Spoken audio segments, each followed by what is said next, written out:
A pilha de livros continua com episódios um pouco mais curtos do que o habitual, para ver se não dou cabo da voz outra vez e se não temos de voltar a episódios antigos.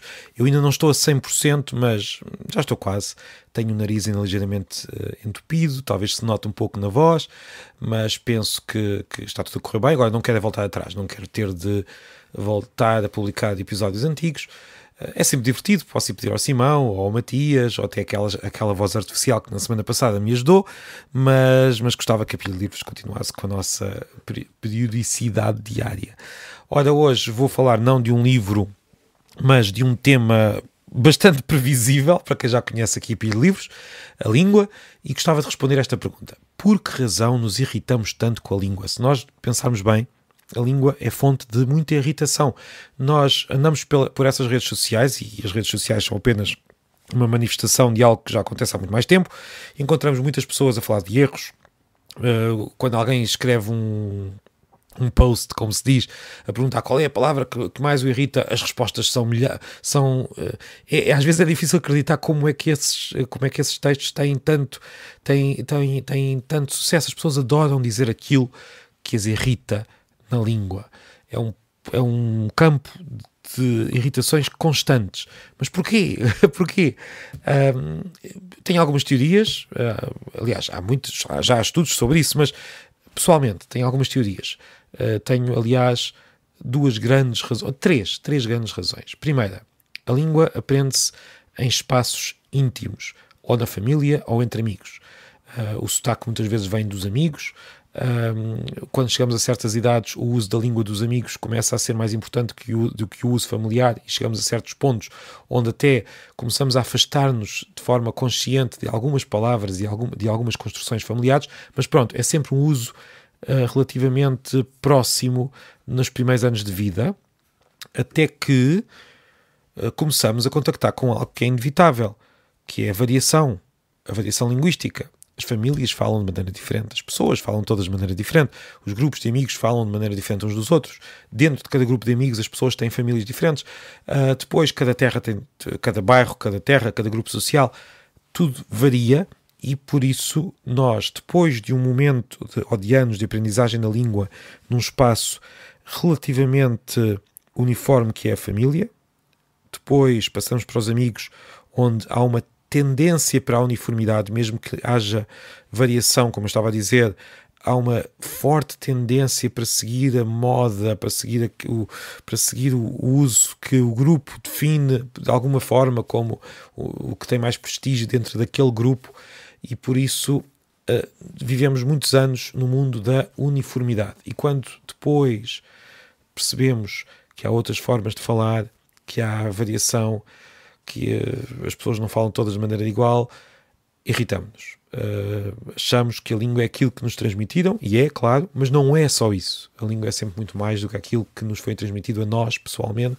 A língua é sempre muito mais do que aquilo que existe no nosso grupo de amigos, na nossa escola, na nossa terra. E isso custa, e é provavelmente um dos aspectos que leva a esta irritação constante. Um segundo aspecto é a sacralização da língua nos últimos séculos.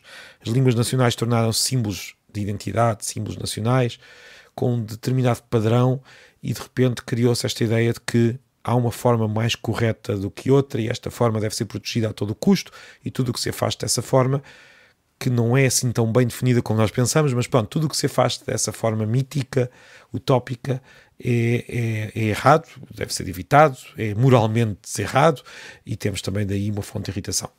Sempre houve usos sagrados da língua. A língua sempre foi parte de vários rituais de cada sociedade, sempre, mas em geral não havia a expectativa que a população toda se aproximasse desta forma, entre aspas, sagrada. Ou seja, o padrão de língua era outra coisa. Podíamos ter até quase uma língua para as cerimónias religiosas e outra para o dia-a-dia. Era mais natural esta sacralização de um padrão que é transmitido pela escola, pelos meios de comunicação, por certos guardiões da língua. Isto é uma situação relativamente mais recente.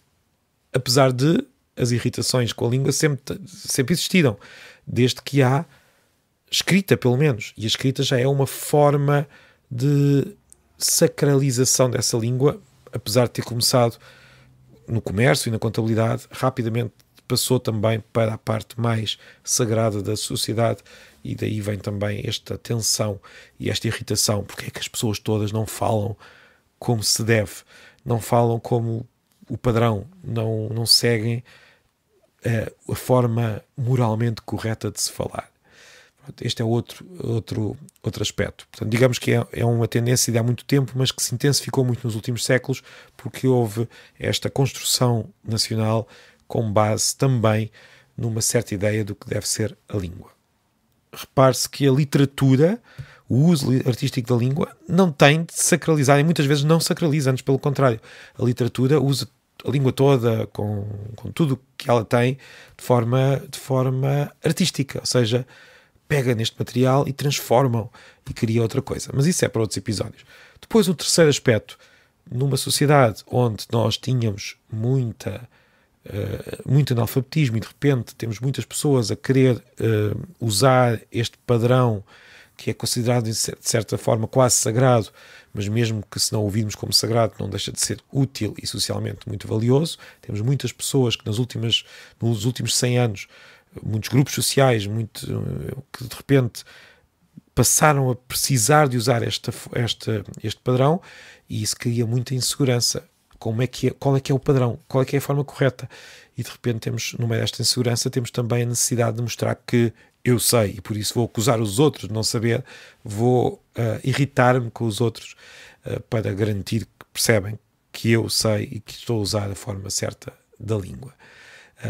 Estes são 3 fatores. Portanto, o facto de nós começarmos num mundo, digamos, numa espécie quase de paraíso linguístico em que a uniformidade impera, depois passamos para o mundo em que temos a variação, que é muito difícil de encarar por vezes.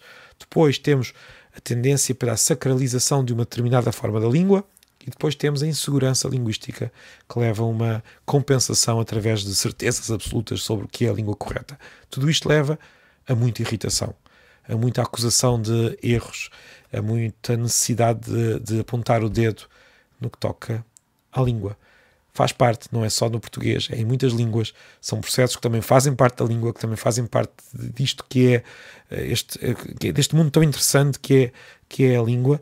Eu às vezes só gostava de, no meio de tanta irritação, que as pessoas também vissem como é espantosa esta ferramenta, este material, o que lhe quisermos chamar, com que falamos uns com os outros, com que criamos muita coisa, com que pensamos, com que conversamos connosco próprios, conversamos com os filhos, com quem gostamos, também com quem não gostamos.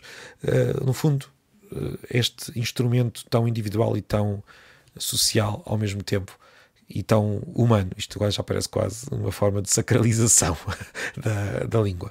Mas é por isso que eu gosto de chamar a atenção para os pormenores, para aquilo que nós não estamos a reparar, para a forma como a língua é de facto muito, muito admirável.